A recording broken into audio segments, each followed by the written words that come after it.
Hey everyone, it's our Shawn McBride. Thank you for joining us again. Welcome to our interview series. We're talking about business books, how to make business books part of your business plans, and how to make them profitable. So what we're doing is we're talking to authors that have done just that or related things. We'll talk to some non-business authors that have been very successful as well to bring some of those lessons in. But we are focused on bringing lessons to business authors about how do you connect a book to your business plan. And all of this is part of what will be another book in the future that I'm writing when I'm bringing these stories together. Today, Scott Shilling's joining us. He's an author. He's a businessman. He's done a good job of connecting those two worlds together. And so we want to bring you those lessons. So Scott's agreed to share some information with us, give you some lessons, show us a little bit of his world. And I think you'll find a lot of great tips here as you're starting to plan your book and how to connect books to your business process. Should be a lot of great information. So with that, let me pop Scott up on the screen as well. Good to see you there today, Scott. Thanks for joining. Hey, great to be here. Thanks, Shawn. Always fun to get together. Yes, I know. And I know this morning, interesting enough, in how this world works, as you write a book and you get to meet people, you meet other connections. And I had somebody call me today about possibly doing an interview. I couldn't do it. And I know I heard you went off and you did the interview. Yeah, it was actually fun. We actually talked about it in the interview the question was, how did it happen that your schedule was open? And right. I said, well, one of the things that I do to make it easy to work with people is I give them access to my calendar and let them pick, at their convenience.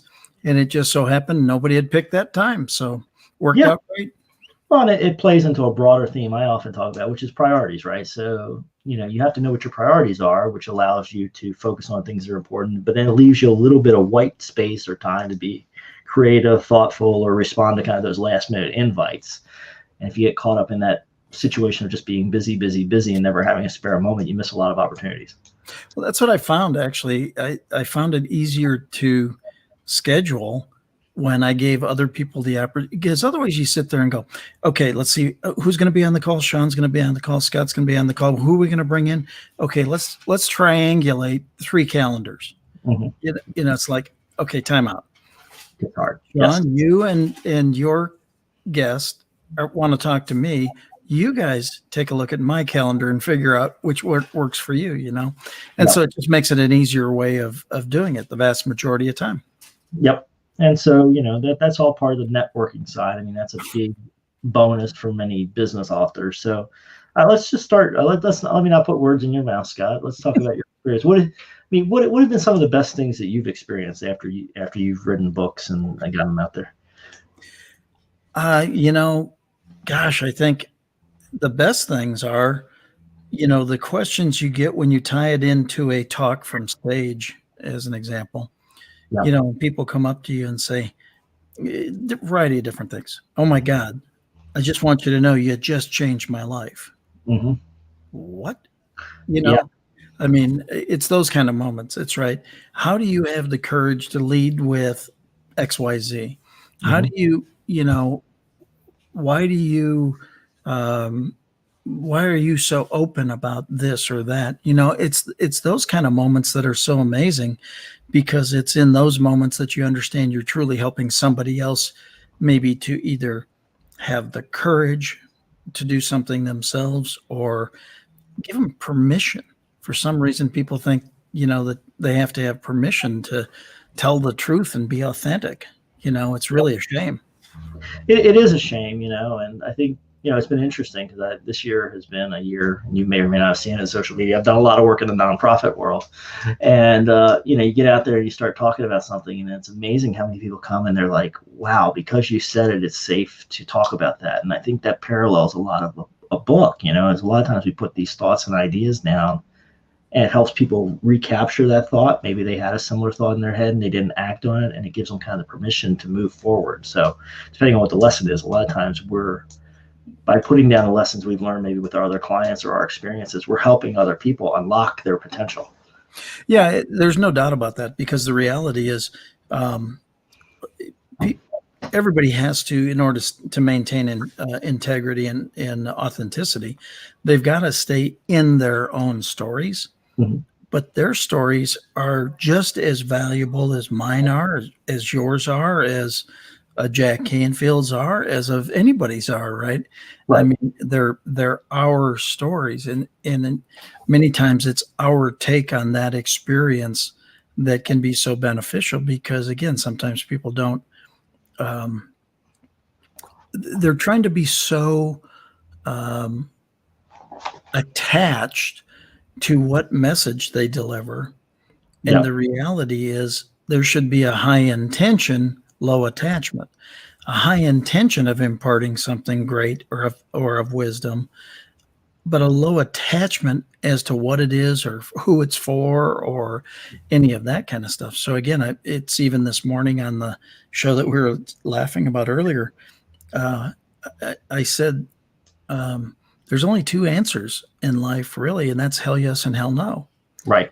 And why would you ever say the no one if you can be of service to somebody somewhere? Mother Teresa said it. If you can't feed 100, feed one. Yeah. It's hard to say how much good you're going to do or not do, but if you do any, it's good. Good is good. Yes, exactly. It is. And that's something I think a lot of people don't appreciate, right? Because they think about, I want to write this book. I have this story I want to give out there. I have these lessons I want to give other people in the business world, because that's what we're focused on, is business world. But you got this lessons you want to give, but what you don't realize is, for some people, it's going to be a helpful thing, right? And they're going to read it and they're going to say, oh, great, I learned something. I'm moving on with my business world. But you'll have a handful of people that you change their life. I mean, it really is transformational. You hit them with the right message, right time, right thing, and they feel like it's possible. So I think that's a very hidden benefit of being a business author, is just that psychic benefit and really getting to make a positive impact on the world. Yeah, there's no doubt about it. I mean, everybody has something to learn from every situation. And so if you slow down long enough, it's one of the things I teach in my last book, the 5 questions to ask in any situation.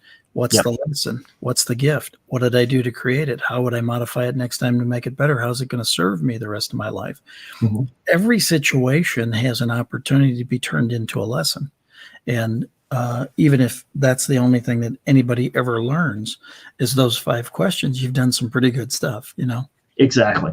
So let's move this down. So, one of the big benefits is obviously the psychic benefit, and one of the things we're talking about in this series is how do we connect the book with business? And I know you have some good experience with that, Scott. You've kind of thought about that process of how do you take a book, get a book out there, but then connect it to a broader business, right? So it's not just a one-time thing. You write a book, and honestly, these days, most authors, you don't make most of your money off selling the book. We're no longer in that world, right? It has to connect to your bigger business. So, well, what are your thoughts on that, and what have you learned over the years?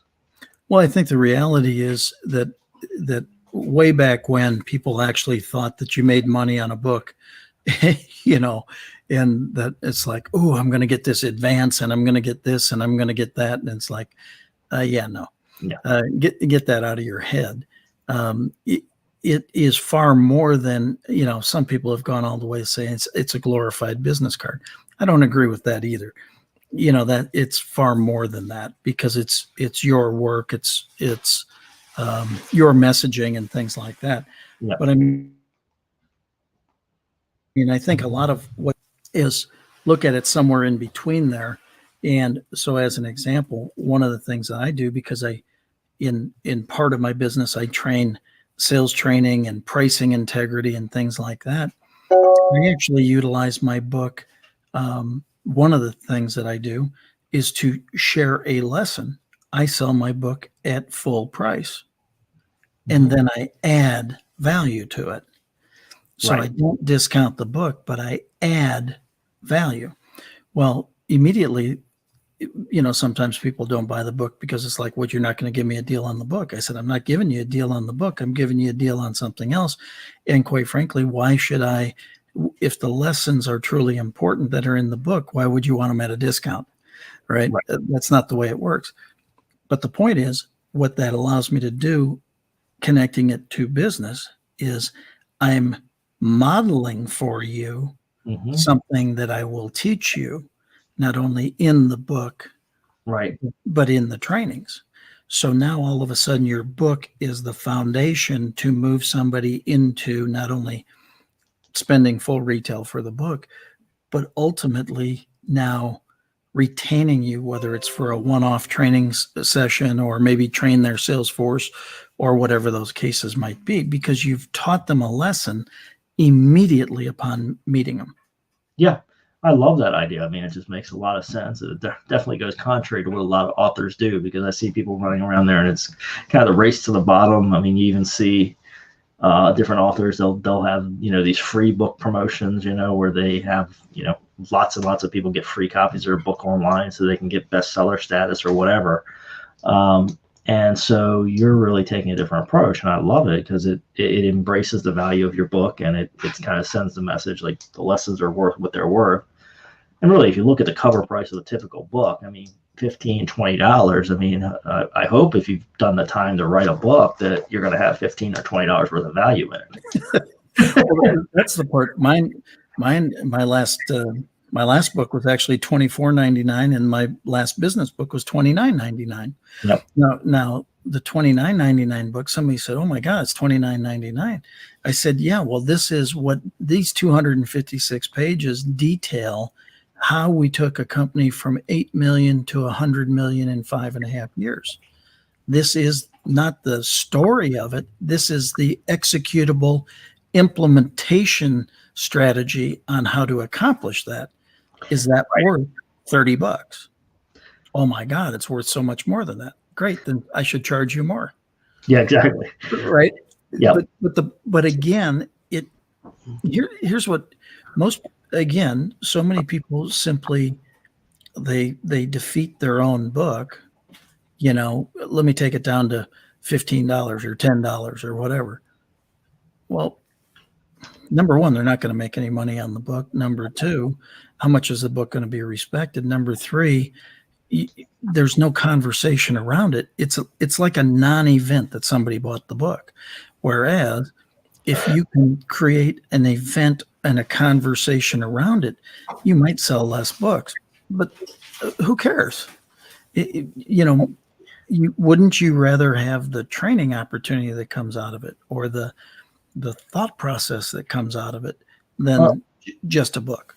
Well, I tell you this is a great lesson, Scott, and this probably ties into your sales world. But when I first started my law firm, I was like, I want as many people calling me as possible, right? And kind of, I did these strategies, and I got on some of these lists of lawyers where people could search online. You'd pay them, and they would give people your name, and the phone rang.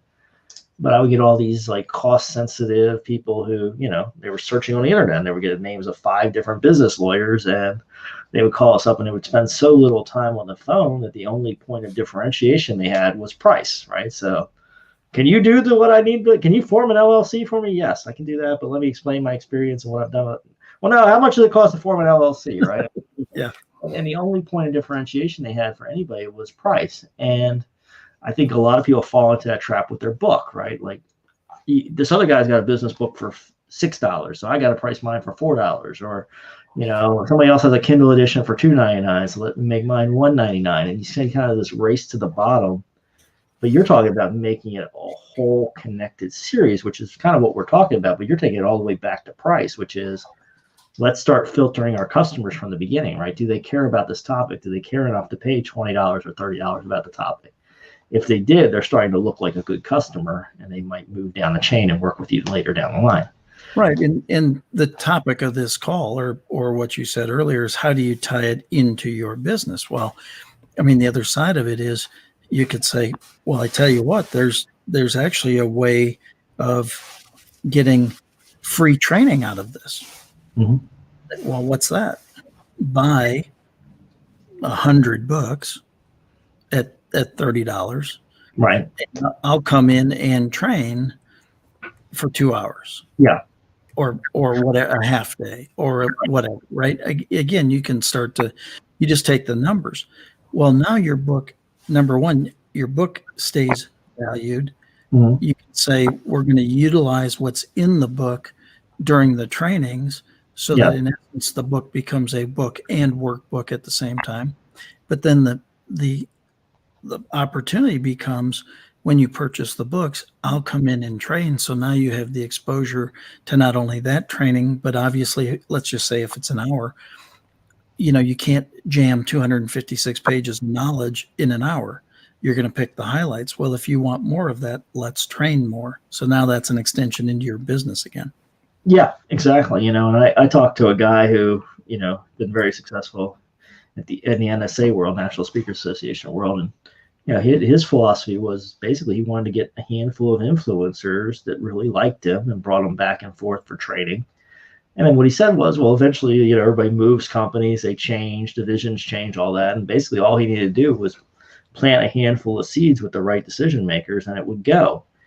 And so, your strategy there of saying, hey, buy 100 books and I'll come in and do an hour or two of training, sells your books, cements the relationship, gets people to really know you, and then opens the door to more, right? It all points in the right direction of correct relationship coming. Yeah. And that's with this type of book, or in this category that we're discussing here, building businesses, right? Yeah. It's how much can you take it? You say, you can do one of two things. You can pay me X number of dollars for the training, and one of the bonuses I'll throw in for the people is my book. Or you can say, you buy X number of books and I'll throw in my training. Right. I mean, whatever is exciting to them as a bonus, that's the way you position it. So the point is, again, I think a lot of people throw stuff out there. And I was with, I actually on my TV show last week had Jack Canfield, who has sold more books than anybody on the planet next to the Bible, 500 million books. And as we were talking about one of his books, he said, I don't really need to sell any more books. He goes, heck, I only make $1 a book anyway. It ain't about the buck, right? Well, almost everybody we talk to is that way these days, right? I mean, very few people, and we talked about it briefly earlier, it's not about the book. And I think that's interesting because I talked to a guy, I was on a podcast last week, and the guy interviewed me. And at the end, we talked a little bit about it because I've been talking about this book project I'm working on. And he's like, it just doesn't make any sense to write a book because nobody makes any money off books. And then you have all the cost of development all the time. And I think people that take the narrow view don't get it, right? They say, oh, well, yeah, I'm going to put tons of hours in this. I'm going to have to get a cover designed, editor, all the things that go into developing a book, maybe get graphics done like I've had in some of my books, all this work. And it's hard to show a profit for just the book, or much of a profit, but they're not seeing the big picture. Yeah, the big picture is much, much broader than that, because it's, what does it get you? Now that you are a published author, you can get on other people's podcasts. You can be seen and labeled as the category or topic expert. You can be the person who has got this piece of knowledge that most people don't have, and it's replicated in the book and things like that. So, I mean, the reality is that there's so many different ways you can position yourself in the business environment by having a book. You're better off having one than not having one. Right. And so what was your experience? So when you started, when you started a path, when you became an author, what changed? What changed when you, kind of just bridged that gap? Well, what's interesting is within myself, not all that much necessarily changed, but within those that you talk to, things changed. Because there was just something, I think you said it, that somebody had said to you, well, I could never write a book. Or, oh my, right? There was this whole level of, wow, you did something I could never do. Sure. Yes. So there's that kind of feeling, or there's that expertise level, things like that. Yeah. But it's a credibility piece to a big extent, right? I mean, you've taken some thoughts and you've put them out there.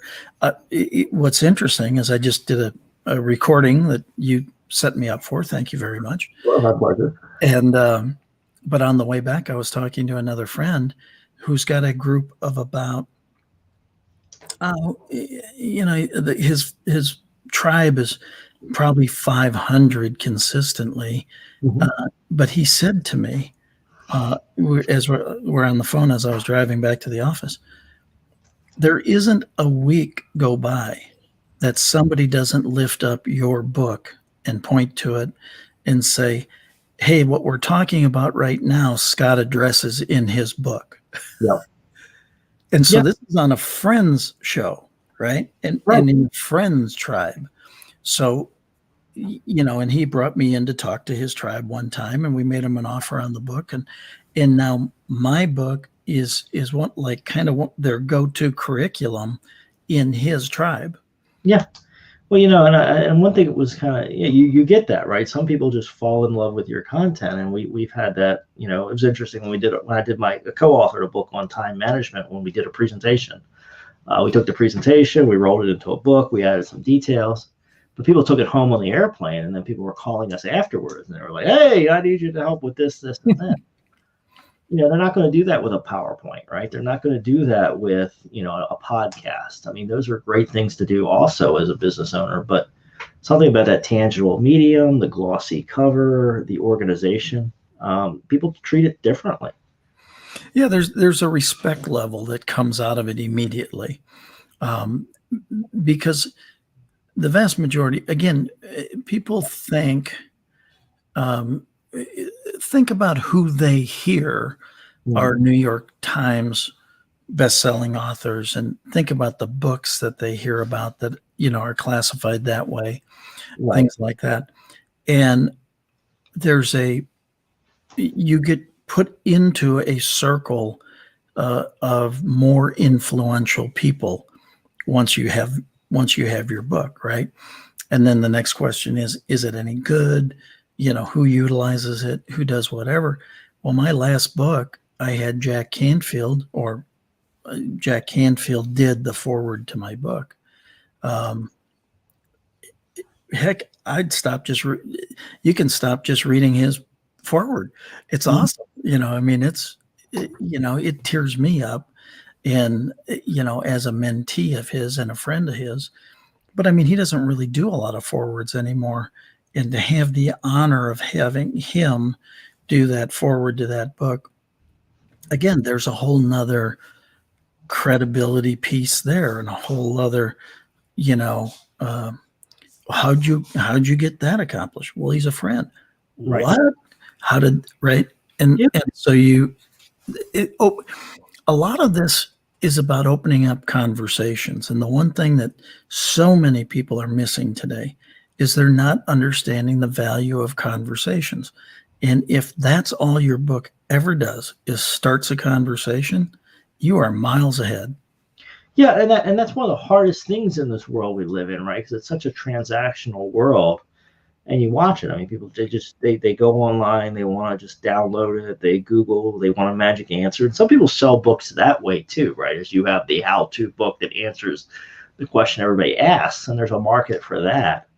But in reality, a lot of times you just want to get people thinking and open the door, because today's problems are usually very complex. If people are really trying to get deeper in business, and I imagine a lot of people watching this and that'll be reading the book ultimately will be in that kind of consultative process. And to get there, you need conversation, like you talk about, right? And a book is a great way to start conversations around different topics. Have you tried this? Have you looked at this? Have you considered this? Yeah, a big part for me was my latest book I wrote because of coming through a near-death experience. And it wasn't as much, although it is about coming through a near-death experience, it was more about, or it was as much about, I didn't like the answers I got when I would Google search something, because I was told I wasn't supposed to live to begin with, and I shouldn't be able to do this. So I started Googling the various things, and the answers were like, well, after an event like you had happen, most people never regain the ability to do that. Well, I don't like that answer. And so let me check something else. Well, those who have suffered what you have suffered almost never regain that ability. Well, what kind of answers are they? Okay, if anybody else comes through what I've come through, I want them to at least have some information. There's at least one other guy that all the crap that you're reading isn't true about. Right? There are other ways to live through this. I did it. You can do it too. And so that's what really got me was I couldn't find good quality information that was lifting me up. Everything was, you shouldn't be here in the first place. Right. What kind of answer is that? Well, and that's a great idea for a book too, because sometimes, depending on where you are, people just keep coming to you for answers. My first book, Business Blunders, I actually went the opposite way. People kept having problems in their business, and I said, "Stop it! Let me write a book and tell you what not to do." Right? So stop. Come to my law office for bigger issues. Don't come to me with these issues we can easily avoid. Right? And I actually wrote a book about things you could easily avoid mistakes in your business. So sometimes, really you can get ahead of an issue, or you can give people answers that they need. Right? So I mean that helps people a lot.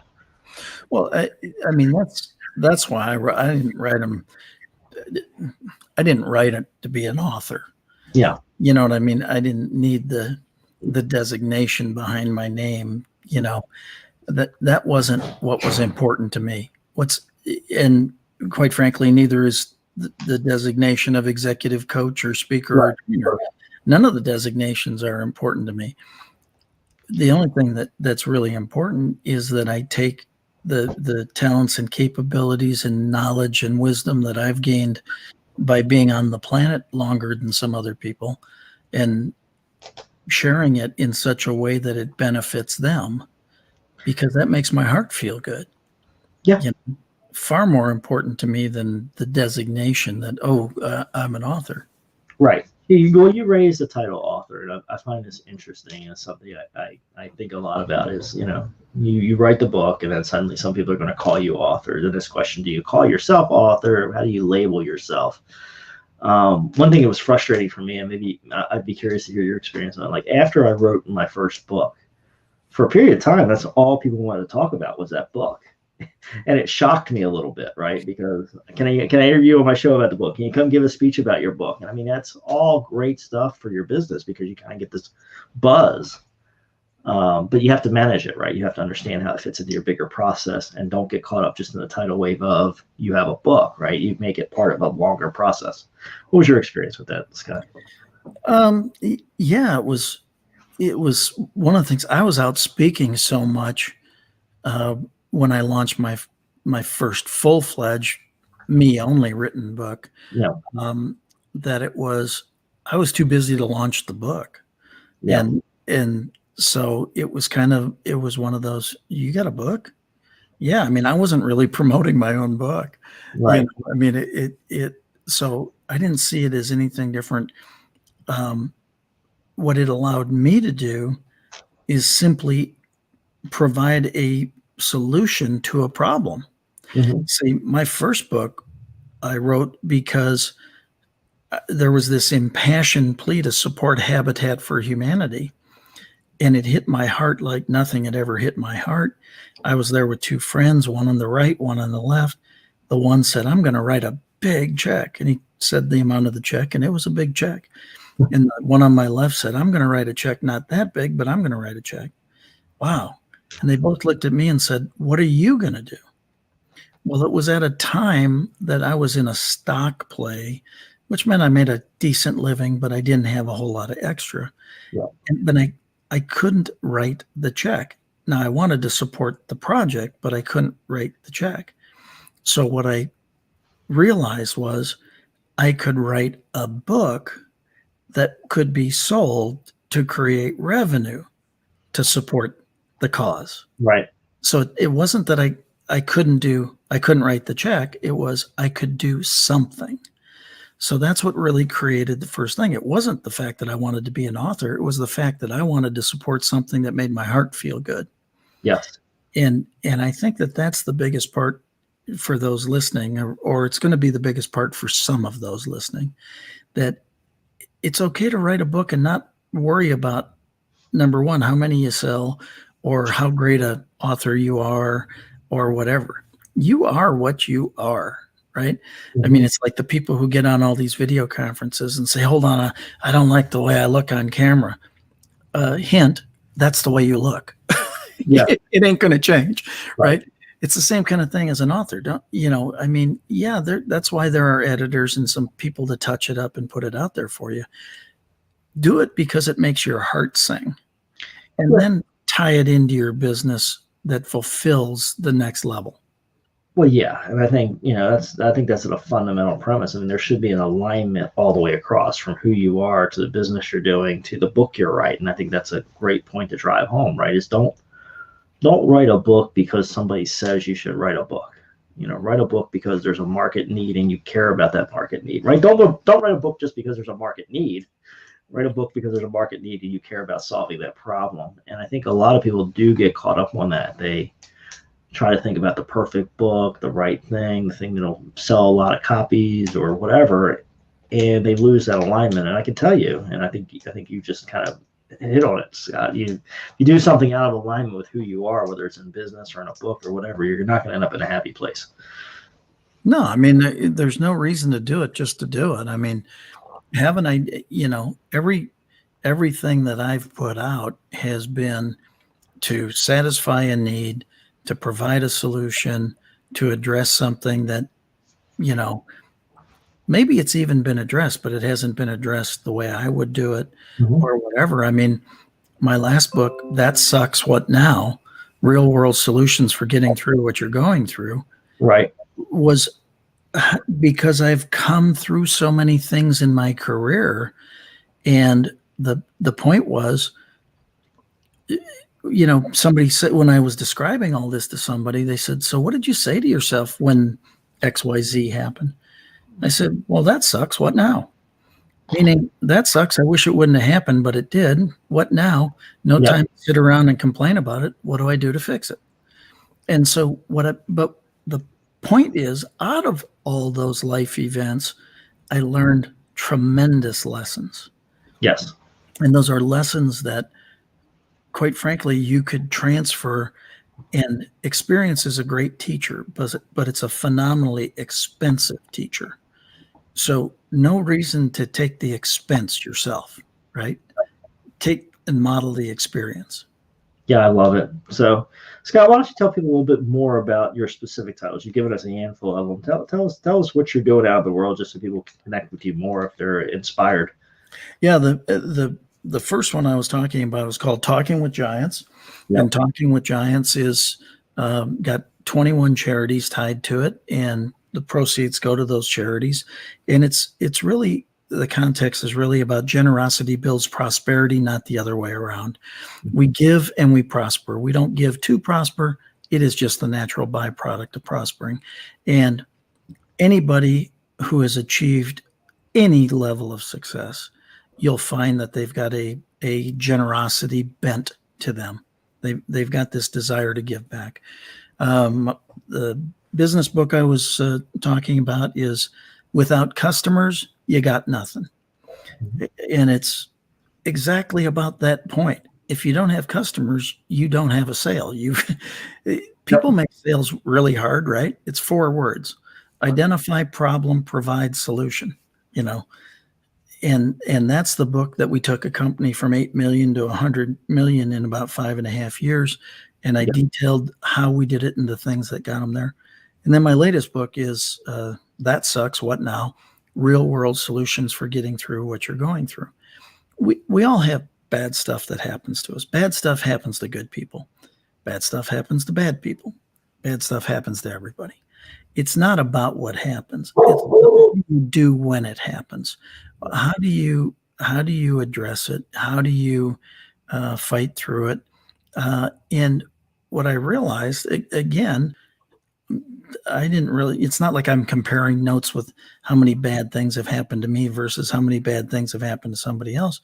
But I just happened to notice I've had some bad things happen. And people say, well, how did you completely sever your Achilles tendon and 75 days later you were working out and practicing again? That's like, now, was I healed? Oh, heck no. I wasn't even close to being healed, but I was out working on becoming healed, right? Or, you've been through a divorce and what's that, why, how did you come through a divorce and now literally last week was 25 years of marriage with my wife. So the point is, how did you go from that to that, right? Well, I learned a bunch of lessons through that. And then, obviously living through a near-death experience and everything that I learned through that. So there are just a lot of lessons and things that they translate into the business world. Your health lessons, a lot of the different things. Again, bad things are going to happen to everybody at some point in time. It's not that. What do you do when those things happen? How do you get through them? What's your attitude through it? What's your, are you looking for opportunities, or are you just saying, damn, I'm just unlucky? The reality is, if you're playing hard, you're probably going to have a disappointment here or there. So that's not it. How do you get through it? I love it. So powerful stuff. So people can check out your books, Amazon, other places, I assume? Amazon. You can come to Scott Shilling online. Scott Shilling Speaks. Got a number of properties. Perfect. Facebook. Yep. Would love to connect with everybody. And quite frankly, Scott@scottshilling.com. Send me an email. Let's chat. There you go. That's all about starting a conversation, getting things moving. Scott is very easy to work with. We've done a number of things over the years together now. So thanks for joining me on this new project I'm jumping into. I really appreciate you being one of the early interviews as we get this rolling. You definitely give a lot of tips to the authors out there that are going to be building their books. So thank you for that, Scott. Thank you for the opportunity to be here. Always fun to share. Viewers, pat yourself on the back for doing the hard work. Make sure you subscribe to the McBride for Business YouTube channel. We'll have a whole playlist of these interviews, and we'll condense it all together and get you a book with some great lessons here at the end. So thanks for being here. Thanks, Scott. Thanks, everybody else, for tuning in. Thanks.